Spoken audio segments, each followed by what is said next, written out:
लोकसभा चुनाव के 4 चरण संपन्न हो गए ना, और लोकसभा चुनाव अब धीरे धीरे कर अपने चरम की ओर बढ़ रहा है। तो इसे और लगातार तमाम राजनीतिक दावे निकल कर आ रहे हैं। सत्ता पक्ष से कहा जा रहा है कि 400 का आंकड़ा पार करने के लिए हमने 4 चरण में ही बहुमत साबित कर पा लिया है, और उसके बाद हम अब अपने दावे की ओर बढ़ रहे हैं। तो वहीं विपक्ष के गठबंधन की ओर से कहा जा रहा है कि 400 का आंकड़े के आगे से 4 हटा दीजिए और भाजपा वहीं रहेगी। इस बातचीत के लिए हमारे साथ राज्यसभा सांसद है, समाजवादी पार्टी वरिष्ठ नेता है रामचंद्र सुमन जी, उनसे बात करते हैं।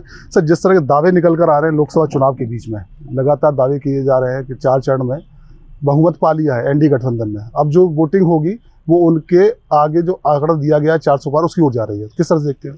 इससे बड़ा झूठ दुनिया में कोई दूसरा हो नहीं सकता। बीजेपी के पैरों से जमीन खिसक रही है। इंडिया गठबंधन को बहुमत मिलेगा और हम सरकार बनाएंगे। सबसे अहम सवाल क्या है? सबसे अहम सवाल ये है कि इन्होंने आंकड़े कुछ भी पेश किए हों, लेकिन आम आदमी की रोजमर्रा की जिंदगी में जो बदलाव आना चाहिए था वो बदलाव नहीं आया। सरकार आंकड़ों से नहीं चलती, सरकार जनता के भरोसे से चलती है, और मैं समझता हूँ उस दृष्टि से बीजेपी हर मोर्चे पर असफल रही है। दुखद स्थिति ये है कि आज भी सब कुछ होने के बावजूद भी ये चुनाव को फिर हिंदू मुसलमान बनाने के चक्कर में लगे हैं।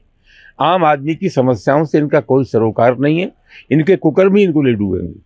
जैसे आपने कहा कि अब जो चुनाव है हिंदू मुस्लिम और धार्मिक भाषा की तरफ ज़्यादा बढ़ रहा है, लगातार बयान सुने जा रहे हैं, हिंदू मुस्लिम को लेकर बयान आ रहे हैं, तो इससे चुनाव पर किस तरह असर पड़ रहा है? जनता कोई जज्बाती बात सुनने को तैयार नहीं है। न तो राम मंदिर का कोई जिक्र है, न धारा 370 हटाने का कोई जिक्र है। लिए चुनाव केंद्रित हो गया है बेरोजगारी और रोटी पर, और रोटी से बड़ा सवाल दुनिया का कोई सवाल नहीं है। नौजवान परेशान है, उसको रोजगार नहीं मिला, झूठे वादे करते रहे। तो इस चुनाव में लोग कोई जज्बाती बहाव में आने वाले नहीं हैं।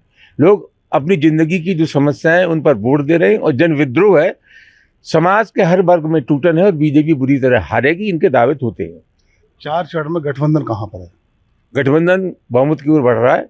हर चरण में गठबंधन को बढ़त मिल रही है, और जो आंकड़े पेश कर रहे हैं, ये फर्जी आंकड़े पेश कर रहे हैं, इनका जमीन पर कुछ नहीं है।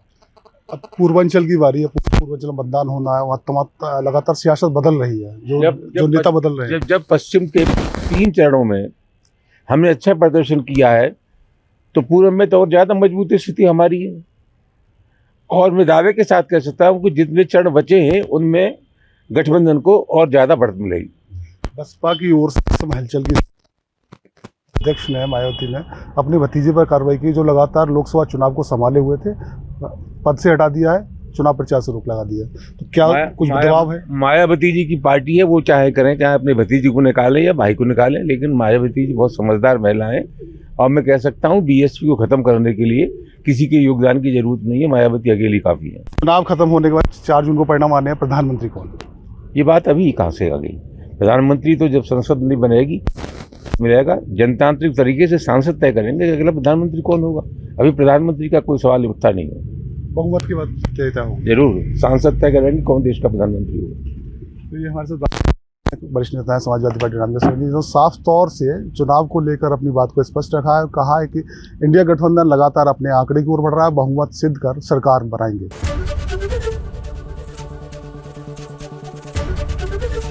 एबीपी गंगा, खबर आपकी, जुबान आपकी।